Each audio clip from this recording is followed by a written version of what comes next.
क्या आपको पता है कि क्रिकेट के मैदान पर एक साथ 2 या 3 पिच क्यों बनी होती हैं, जबकि खिलाड़ी सिर्फ एक ही पिच पर मैच खेलते हैं? या फिर क्या आप ये जानते हैं कि तेल या रिफाइंड बनाने वाली फैक्ट्रियों की चिमनी में हमेशा आग क्यों जलती रहती है? क्या आपको पता है कि स्कूल बस का रंग पीला ही क्यों होता है?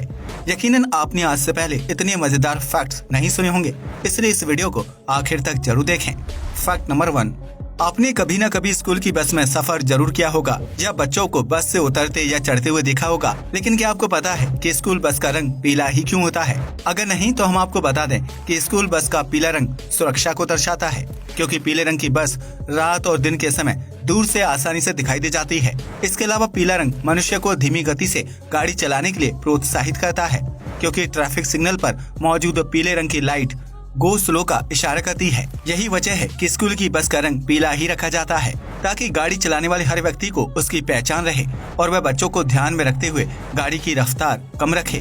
फैक्ट नंबर 2, आज के समय में सोशल मीडिया के जरिए कई गलत और झूठी खबरों को वायरल किया जाता है, जिसकी वजह से लोग उन पर आसानी से यकीन कर लेते हैं। लेकिन क्या आप ये जानते हैं कि झूठी बीमारी की खबर फैलाना आज का काम नहीं है, बल्कि इस काम को द्वितीय विश्व युद्ध के समय से किया जा रहा है। दरअसल साल 1943 में जब हिटलर की नाजी सेना रोम में कत्लेआम कर रही थी, तो रोम के डॉक्टरों ने इस हिंसा से बचने का एक खास तरीका खोज निकाला। उन्होंने कुछ यहूदियों को पकड़कर फैटमैन फ्रैटली हॉस्पिटल के वार्ड में शिफ्ट कर दिया और रोम में घूम रही नाजी सेना को बताया कि उन लोगों को सिंड्रोम एक्स नामक एक खतरनाक बीमारी हुई है। ऐसे में अगर वह लोग किसी के संपर्क में आते हैं तो वह वायरस उन्हें भी अपनी चपेट में ले लेगा। इस तरह रोम के डॉक्टरों की सूझबूझ से काफी सारे लोगों को झूठी बीमारी की अफवाह के चलते बचा लिया गया था, क्योंकि नाजी सेना वायरस के डर से उस वार्ड के अंदर दाखिल नहीं हुई थी। अगर उस समय सिंड्रोम एक्स बीमारी की झूठी अफवाह नहीं फैलाई जाती तो हिटलर की नाजी सेना रोम से यहूदियों का अस्तित्व पूरी तरह से मिटा देती। इसलिए ये कहा जा सकता है कि अफवाह हमेशा हिंसा फैलाने वाली ही नहीं होती है,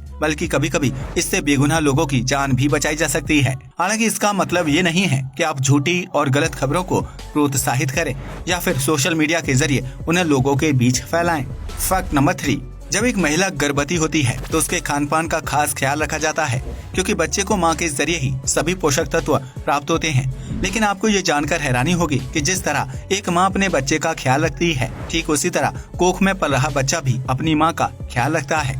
जी हाँ, आपने बिल्कुल सही सुना। दरअसल गर्भावस्था के दौरान कई महिलाओं के अंदरूनी अंग खराब या टूट जाते हैं।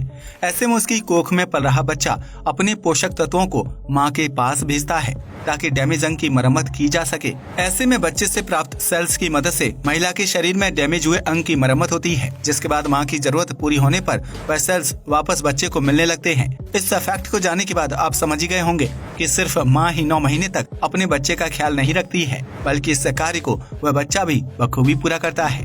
फैक्ट नंबर 4, ये तो हम सभी जानते हैं कि इंसान का रंग रूप अपने माता पिता और डीएनए पर निर्भर करता है, जिसकी वजह से हर किसी के चेहरे की बनावट और रंग अलग होता है। हालांकि आज के एडवांस जमाने में हर कोई स्मार्ट और खूबसूरत दिखना चाहता है, जिसके लिए लोग प्लास्टिक सर्जरी करवाने से भी पीछे नहीं हटते हैं। हालांकि कभी कभी यह प्लास्टिक सर्जरी चेहरे को खूबसूरत बनाने के बजाय और भी बदसूरत बना देती है, जिसका जीता जागता उदाहरण है अमेरिकी मॉडल जोसलन विल्डनस्टीन। जोसलन एक बेहद खूबसूरत महिला थी, लेकिन फिर उन्हें अपनी खूबसूरती को प्लास्टिक सर्जरी के जरिए और भी ज्यादा बढ़ाने का चस्का लग गया। इसी शौक को पूरा करने के लिए जोसलन ने पहली प्लास्टिक सर्जरी करवाई, लेकिन दुर्भाग्य से उनकी सर्जरी खराब हो गई और उनका चेहरा बिगड़ गया। इसके बाद जोसलन ने अपने चेहरे को दोबारा ठीक करने के लिए एक के बाद एक कई प्लास्टिक सर्जरी करवाई, जिसकी वजह से उनका चेहरा ठीक होने के बजाय बिल्ली की तरह दिखने लगा। आखिरकार डॉक्टर्स के कहने पर जोसलन ने प्लास्टिक सर्जरी पर रोक लगा दी, क्योंकि अगर वह फिर से सर्जरी करवाती तो उनकी जान भी जा सकती थी। लेकिन इस ज्यादा खूबसूरत दिखने की चाह में जोसलन का चेहरा बुरी तरह से बिगड़ गया। हालांकि इसकी वजह से उन्हें अमेरिका में एक अलग पहचान बनाने में मदद मिली। आपको बता दें कि जोसलन को उनकी प्लास्टिक सर्जरी के अलावा दुनिया के सबसे महंगे तलाक के लिए भी जाना जाता है, जिन्होंने साल 1999 में अपने पति से तलाक के बाद $2 बिलियन की रकम ली थी। हालांकि इतने सारे पैसों की मालकिन होने के बावजूद भी जोसलन अपने चेहरे की खूबसूरती दोबारा हासिल नहीं कर पाई और आज भी वह अपने बिल्ली जैसे चेहरे के साथ मीडिया के सामने पोज देती हैं। फैक्ट नंबर 5, कई बार ऐसा होता है कि हमें भारत में रहते हुए किसी दूसरे देश में रहने की फीलिंग आती है, क्योंकि उस जगह का वातावरण और रहन सहन विदेशी परंपरा से मिलता जुलता है। लेकिन क्या आप ये जानते हैं कि भारत में एक ऐसी जगह भी मौजूद है जिसे मिनी इजराइल के नाम से जाना जाता है? अगर नहीं तो हम आपको बता दें कि हिमाचल प्रदेश के कुल्लू जिले में मौजूद कसोल गाँव को मिनी इजराइल कहा जाता है, जहाँ होटल से लेकर सामान्य दुकानों के बोर्ड का नाम इजरायली भाषा में लिखा हुआ है। कसूल गांव में जाने पर आपको ऐसा लगेगा ही नहीं कि आप भारत में मौजूद हैं, क्योंकि यहाँ घरों से लेकर होटल और दुकानों पर इजराइल के लोग दिखाई देते हैं। दरअसल 1990 के दशक में इजराइल के कुछ लोग कसूल में आकर बस गए थे, जिसके बाद उनकी पीढ़ी दर पीढ़ी इस गाँव को आगे बढ़ाने लगी। यही वजह है कि यहाँ की दुकानों और होटलों के नाम इजरायली भाषा में लिखे हुए हैं, जबकि कई घरों के बाहर इजराइल का झंडा भी लगा हुआ है। यह लोग भारतीय और विदेशी पर्यटकों को मूलभूत सुविधाएं देने के साथ साथ कसौल की सैर भी करवाते हैं, ताकि वह 2 वक्त की रोटी कमा सके। हालांकि इसका ये मतलब नहीं है कि कसौल में सिर्फ और सिर्फ इजरायली आबादी निवास करती है, क्योंकि यहाँ कई हिमाचली लोगों के घर और व्यापार भी हैं। फैक्ट नंबर 6, दुनिया भर के लगभग हर देश में कभी न कभी बम जरूर मिलता है, जिसके ब्लास्ट होने से एक साथ कई लोगों की जान चली जाती है। वहीं अगर सही समय पर बम का पता लगा लिया जाए तो बम डिफ्यूजिंग टीम समय पर पहुंचकर विस्फोट होने से बचा लेती है। इस सहकारी के दौरान टीम के सदस्य एक खास तरह का प्रोटेक्टिव सूट पहन कर रखते हैं। लेकिन क्या आपने कभी सोचा है कि यह बम प्रोटेक्टिव सूट कितना सुरक्षित होता होगा?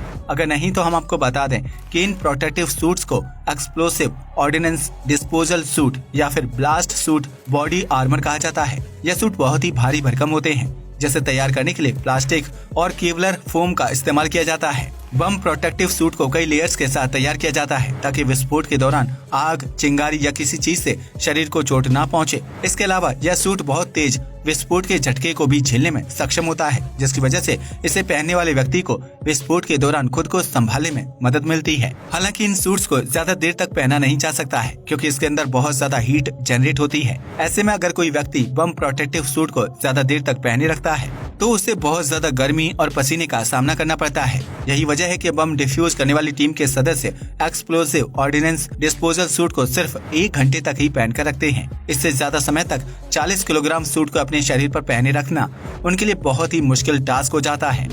फैक्ट नंबर 7, ये तो हम सभी जानते हैं कि अंग्रेजों ने भारत पर 150 साल तक शासन किया है और इस काम में ईस्ट इंडिया कंपनी ने अहम भूमिका निभाई थी, जिसने व्यापार के बहाने भारत में अपने कदम रखे थे। ऐसे में ईस्ट इंडिया कंपनी ने 17वीं और 18वीं शताब्दी में भारत समेत अन्य देशों के साथ खूब व्यापार किया और मोटा मुनाफा कमाया था। हालांकि बीतते समय के साथ ईस्ट इंडिया कंपनी का व्यापार सिमटने लगा।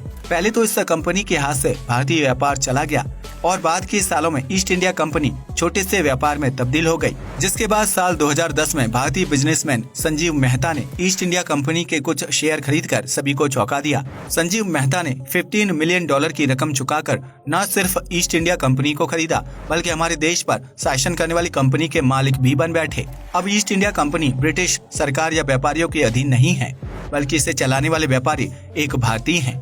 आपको बता दें कि संजीव मेहता जल्द ही ईस्ट इंडिया कंपनी के नाम पर नया बिजनेस शुरू करने वाले हैं, जिसके तहत वह पुरानी और शाही चीजों की बिक्री को बढ़ावा देंगे।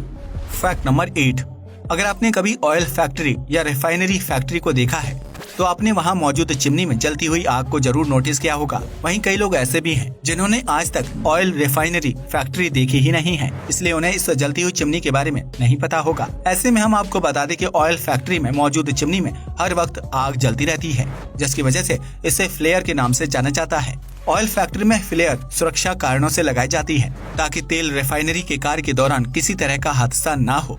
दरअसल ऑयल और गैस रिफाइनरी फैक्ट्री में कई तरह के तेल और गैसों का निर्माण किया जाता है। इस प्रक्रिया के दौरान उनमें से कुछ गैसें बच जाती हैं, जिनका कोई खास उपयोग नहीं होता है, इसलिए उन एक्स्ट्रा बची गैसों को फ्लेयर में जला दिया जाता है और इस प्रक्रिया को फ्लेयरिंग कहा जाता है। इस चिमनी में लगने वाली आग बहुत ही तेज होती है, जो हवा के संपर्क में आते ही चिमनी से बाहर आ जाती है।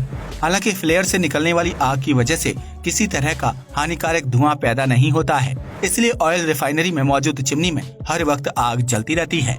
फैक्ट नंबर 9, अगर आप क्रिकेट फैन हैं तो यकीनन आप हर मैच को बहुत ही ध्यान से देखते होंगे। लेकिन क्या आपने कभी सोचा है कि क्रिकेट के मैदान पर एक साथ 2 से 3 पिच क्यों बनी होती हैं, जबकि खिलाड़ी एक ही पिच पर गेम खेल रहे होते हैं? अगर आपको लगता है कि उन पिच का इस्तेमाल बारिश होने या पहली पिच खराब होने की स्थिति में बैकअप के रूप में किया जाता है, तो आप बिल्कुल गलत सोच रहे हैं। दरअसल मैदान में मौजूद हर पिच को अलग गेम और मकसद से तैयार किया जाता है, ताकि खिलाड़ी अपनी बेहतर परफॉर्मेंस दे सके। इस बात को ध्यान में रखते हुए नेट प्रैक्टिस के लिए अलग पिच तैयार की जाती है, जबकि घरेलू और इंटरनेशनल मैच के लिए अलग अलग पिच का इस्तेमाल किया जाता है। यही वजह है कि क्रिकेट के मैदान पर 2 से 3 अलग अलग पिच मौजूद होती हैं, जिनका इस्तेमाल अलग अलग मैच के लिए किया जाता है। आज के लिए बस इतना ही। जय हिंद दोस्तों।